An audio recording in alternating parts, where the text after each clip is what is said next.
lihat kalau tadi para tertahdis bab 1 toh 92 sampai 94 itu tugas para tertahdis. Sekarang kita lihat bab 2 tugas umat Allah mulai 95 sampai 99. Untuk umat tugasnya apa sih? Nah, sekarang kita lihat tugas umat 95. Umat beriman merayakan misa sebagai umat yang dipilih Allah. Maka kalimat pertama itu mengatakan apa Bapak Ibu? Ternyata secara rohani kita datang ikut misa itu bukan maunya kita sendiri, tetapi kita misa itu karena kita dipilih dan dianugerahi rahmat untuk mengikutinya. Maka secara Katolik, kalau panjenengan misa itu bukan karena Anda ingin misa, bukan, tetapi Anda misa karena diundang untuk misa. Yang misa adalah yang mengundang adalah Tuhan sendiri. Maka tugas umat Allah yang 95 apa?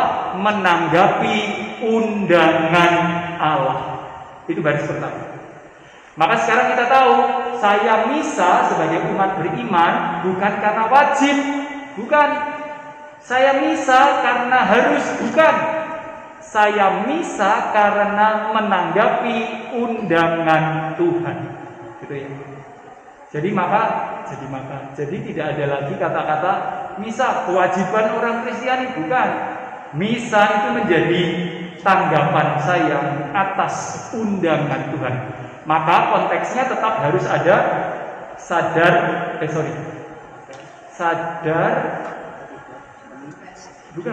aktif, berpartisipasi, sadar aktif, penuh dan sempurna. Sadar itu artinya saya tidak hanya wajib, saya bukan wajib, saya tidak harus, tapi karena saya menanggapi undangan, maka itu kesadaran. Jadi gagasan itu tetap dipelihara terus. Nah, berikutnya tugas saya adalah menanggapi undangan Tuhan. Nah, ketika saya menanggapi undangan Tuhan dalam misa, apa yang saya lakukan? Nah, kalimat kedua, mereka berkumpul satu. Ketika misa, apa yang saya lakukan? Mengucap syukur. Maka itu sekali lagi saya sampaikan ketika awal perayaan Ekaristi, saya selalu mengatakan, Bapak Ibu, yuk kita bersyukur untuk hidup kita, untuk orang-orang di sekitar kita, untuk waktu yang Tuhan berikan. Karena Ekaristi itu syukur. Maka dalam Ekaristi kita harus mensyukuri apapun yang terjadi, susah senangnya, pahit manisnya, sehat sakitnya, kelahiran kematian. Nah itu Bapak Ibu, apapun perlu disyukuri. Disyukuri itu artinya saya menerima itu terjadi gitu loh. Karena Anda tidak bisa menolak. Apakah kita bisa menolak yang terjadi? Nggak bisa.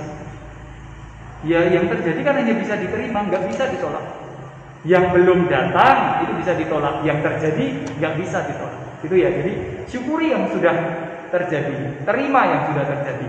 Nah, setelah kita bisa mensyukuri, apa yang dilakukan oleh umat beriman ketika misa? Kalimat seterusnya, mempersembahkan kurban murni. Kurban murni itu siapa? Ingat bacaan hari ini, tidak ada yang sempurna. Yang sempurna hanyalah Kristus semata. Maka yang kedua, umat beriman ketika Ekaristi mempersembahkan kurban murni kepada Allah, artinya mempersembahkan Kristus sekali lagi dalam simbol roti dan anggur. Itu yang dilakukan umat beriman. Lalu yang ketiga, selain mempersembahkan kurban murni, juga mempersembahkan dirinya sendiri. Sebelum catatan kaki nomor 102 itu dikatakan mempersembahkan dirinya sendiri. Jadi sekarang kita tahu Ekaristi itu bukan wajib, bukan harus, tetapi saya menanggapi undangan Tuhan. Nah, ketika menanggapi undangan Tuhan, tiga yang saya lakukan dalam Ekaristi: bersyukur atas hidup, susah senang untuk malang suka duka semuanya. Lalu yang kedua, mempersembahkan kurban murni, yaitu Kristus dalam roti dan anggur. Lalu yang ketiga, mempersembahkan hidup saya sendiri. Itu misa Bapak Ibu. Maka baiklah dalam doa Ekaristi, dalam doa sepanjang Ekaristi itu kita mengatakan, inilah aku Tuhan, pakailah aku Tuhan. saya tidak pantas, tapi pakailah gitu ya. Itu mempersembahkan diri kita sendiri kepada Tuhan. Nah, catatan yang terakhir dalam melaksanakan tugas itu, Bapak Ibu, kalimat terakhir harus dibaca. Lakukanlah tugas-tugas itu dengan sikap takwa dan tindakan kasih terhadap saudara-saudara yang mengikuti perayaan yang sama. Maka dalam merayakannya kita takwa plus perlu kasih. Bapak Ibu, mana? Kasih itu artinya memberi perhatian ya pada saudara-saudara yang merayakan yang sama. Maka kalau kita datang Ekaristi, mari kita tepos liro dengan yang lain. Maka kalau saya ingin ramai, tepos liro dong. Yang di sini pengen mempersembahkan diri bersyukur pada Tuhan, kok ya jangan ramai dong. Jadi kalau saya kebelet pengen bicara, ya katakanlah keluar dulu jauh-jauh, karena kasih pada mereka yang ingin ikut perayaan yang sama, yang sama-sama ingin bertakwa. Gitu ya. Jadi untuk kita yang datang besok, kalau kita kepengen banget segera mengomentari sesuatu, keluar dulu supaya tidak mengganggu yang lain yang tidak pengen tahu apa yang hendak kita komentari, gitu ya. Nah itu Bapak Ibu ketika kita dalam Ekaristi. Ada pertanyaan 95. Jadi kita misa tidak wajib, tidak harus, tetapi misa karena saya menanggapi undangan. Nah ketika menanggapi undangan itu, ketika misa 3 hal harus saya lakukan. Bersyukur atas hidup. 2, mempersembahkan kurban murni, yaitu Tuhan Yesus sendiri dalam rupa roti dan anggur. Lalu ketiga, mempersembahkan diri saya. Ini saya Tuhan, pakailah saya. Lalu melakukannya dengan takwa, dengan santun. Takwa itu apa ya? Dengan penuh hormat pada Tuhan. Lalu sambil punya hati terhadap sesama yang ikut perayaan sama. Jadi saya tidak akan mengganggu mereka. Gitu. Pak Guni.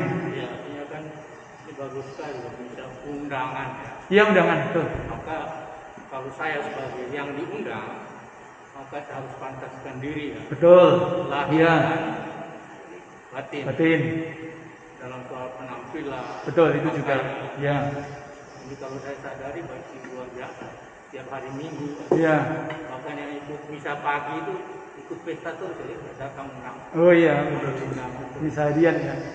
Betul Bapak. Jadi teks 95 itu bisa ditarik meskipun di sini tidak ditulis ya.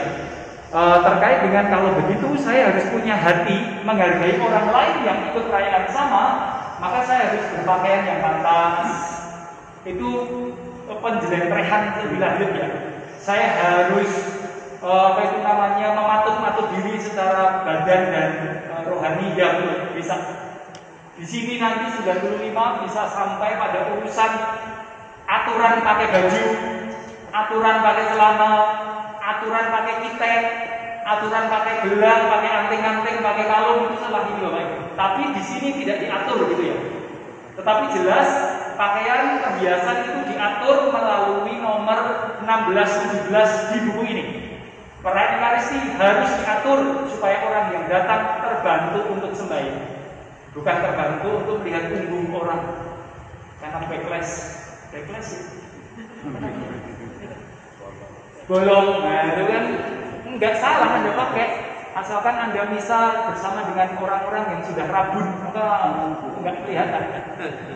Anda diatur, jadi Ekaristi memang harus diatur supaya 95 setiap orang bisa berdoa. Anting-anting secukupnya lah. Ya tau, bukan sekilo kiwo, setengah kilo temen. Tapi itu bisa di 95. Tapi memang tidak ditulis, enggak. Itu urusan gereja setempat. Kalau memang umatnya sangat mudah terganggu dengan hal yang itu, maka ya.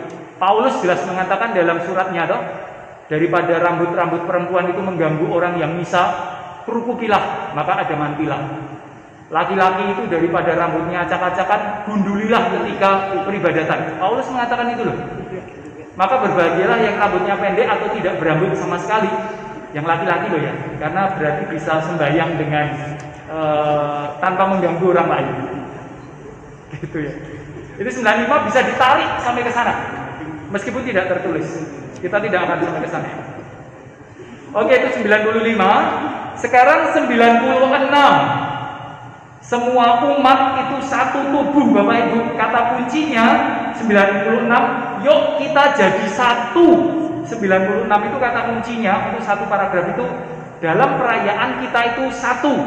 Kita itu satu. Kita itu manunggal. Nah, supaya kita kelihatan satu, maka satu tubuh ya. Maka yuk waktunya berdoa, kita turut berdoa bersama, atau ketika pemimpin berdoa kita hening. Baris selanjutnya ya. Kalau ada nyanyi kita ikut nyanyi. Nah itu bentuk kesatuan kelihatan. Jadi kalau semua nyanyi Anda diam, maka Anda sedang tidak menunjukkan kesatuan. Maka kalau semua nyanyi, nyanyi dong. Lalu berikutnya satu lagi ketika apa?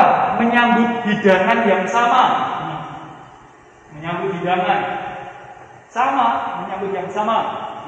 Lalu berikutnya sikap tubuhnya sama. Itu ya, tata geraknya sama. Itu menunjukkan kesatuannya. Memang kesatuan yang sangat apa itu permukaan ya, artifisial. Tetapi kalau kita berdiri ikut berdiri, duduk ikut duduk, berlutut itu kan sudah kelihatan kita satunya. Meskipun orang secara kritis akan mengatakan kok sangat superficial, ya memang dari yang sangat permukaan gitu ya. Harapannya dari yang sangat permukaan bisa direfleksikan semakin dalam. Itu para saudari-saudara. Maka terlihat satu. Maka yang 95 tugasnya itu menyambut undangan.